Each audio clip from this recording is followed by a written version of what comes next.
I'm Gene Kuleta, editor of the Latin America Advisor at the Inter-American Dialogue in Washington. Costa Ricans head to the polls on April 3rd for the country's presidential runoff election. Former President Jose Maria Figueres of the National Liberation Party was the top vote getter in the first round in February, but his challenger, former Finance Minister Rodrigo Chavez, has been leading in recent polls. Eugenia Aguirre is a researcher at the University of Costa Rica. She's been following the race closely, and she joins us from San Jose. Thanks so much for joining us today, Eugenia. Thank you for the invitation, and I will say hi to all the audience of the Latin American Advisor. Nice to share this moment with you. Wonderful. Thank you so much, and we're happy to have you. Now, Eugenia, could you tell us a little bit about what's driving the race and what you see as the main differences between the two main candidates in the presidential race? Well, this race, this runoff, it's been a little bit quiet compared to other elections, because we are like in a race or a population that every time delays more and more the decision about their candidates. We arrived to the first round of the election on February the 6th with 31% of indecision, of people that couldn't decide yet. So we are looking at campaigns that are delaying the most exciting part or the most visible part of it until the last days. And it's resumed to debates, television debates, and interviews on different media. It's also a second round or a runoff where we have two candidates that share a lot of characteristics, and it's been a little bit difficult to people to make differentiate which is which. On the economic agenda, we can look at many similarities around the negotiation with the monetary fund, International Monetary Fund. You mentioned the undecided votes. I've seen in some recent polls 11, 15, even as much as 20% of Costa Ricans in recent polls say that they're undecided on whether to vote for Chavez or Figueres. How big a factor are those undecided voters going to be in the election? And which candidate perhaps has a bigger chance of convincing them to come over to his side? Well, undecisive people were crucial on the first round. We knew until February 6th that it was going to be a surprise who were the two candidates that could take the next step to the second round. But in this second round, what it's in the play, or what makes interesting the second round, is that abstentionism tends to grow into second rounds. People often participates around 70%. In the first round, it was historically low, the participation in February 6th, around 60%. But in recent processes, electoral processes, it tends to grow, the abstentionism. So we'll see if that indecisive mass translates to votes to any of the candidates. I can't tell right now if they are gonna benefit Chavez or Figueres, but definitely they are competing in front of the possibility of a higher abstentionism that can make it harder to define a winner. Right. And now you mentioned in that first round, 60% historically low by Costa Rican standards. What do you think is behind that? Why do you think that relatively few people went out to vote in the first round? For the first time in many years, we had around 24 candidates and political parties that were assisting to the election, and 13 of them were new options to the electorate. So we can tell about a confusion from people about this huge offer of possibilities. Then we can talk about the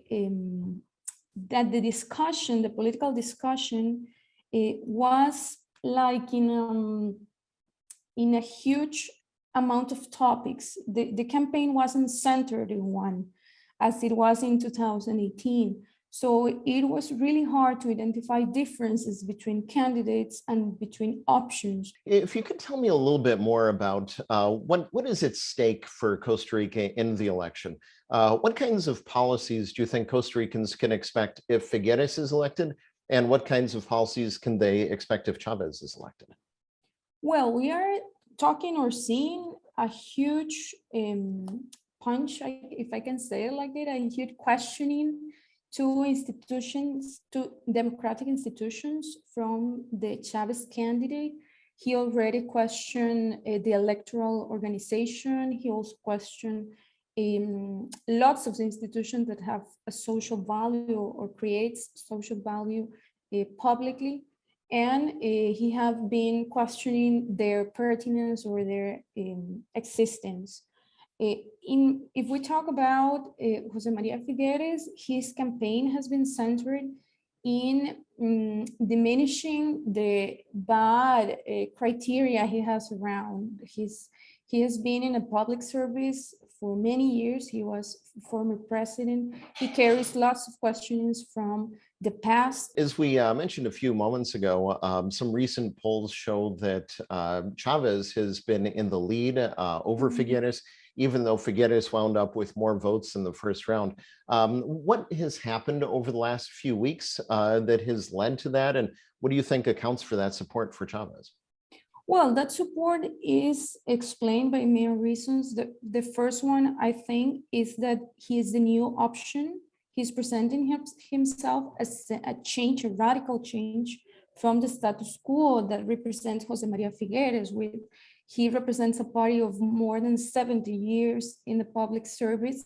So he presents as a new figure, a figure with lots of character and lots of enthusiasm, and it catches people's attention around that. It's also another explanation. It's around the bad criteria around Jose Maria Figueres. As I said before, it's really easy for people in polls to identify against Jose Maria Figueres and his party. He's like both his figure and his party carry lots of bad criteria on the public opinion. So he's fighting a lot around these elements of public opinion. And also Chavez has been present in the narrative. He hasn't been like, no, I'm sorry, he has been like present in the narrative, in events. He's been with huge participation in different spaces, for good or for bad, like there has been good exposure and bad exposure, but he's there. So I think it's really easy for people to identify with him right now, but it's also an identification with change, the change that the official party, the one that's leaving, promised and didn't accomplish for most of people. I see. Now, in the first round in February, of course, voters also selected members of the Legislative Assembly. Now, what were the most significant developments there, and what do those results say about the next president's ability to govern and advance his agenda? Well, the result in the legislative election demonstrate that we will have to make arrangements and negotiations with all the political parties involved. None of them has a majority, a definite majority. The biggest representation, Liberación Nacional, who got 19 seats, it's far from the 29 that needs in order to make a majority. So it would be, well, Liberación Nacional has an advantage if they got into the executive branch and Jose Maria Figueres, but they will need always to negotiate and define allies according to the topics they are discussing.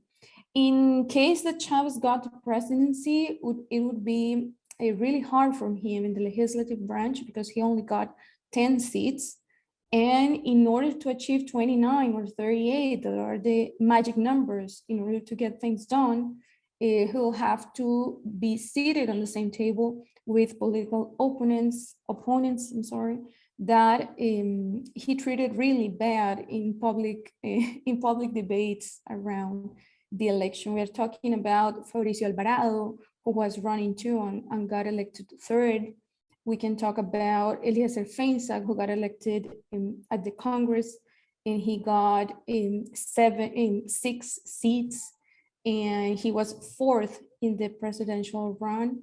So it would be a hard way for Rodrigo Chavez if he's elected president. It will like repeat the hard time that Carlos Alvarado had during 2018, 2022, with only 10 seats of congressman on his party. All right, terrific. Well, Eugenia, that's, I'm afraid, all the time that we've got for today, but thank you so much for joining us today and for helping us to understand these issues.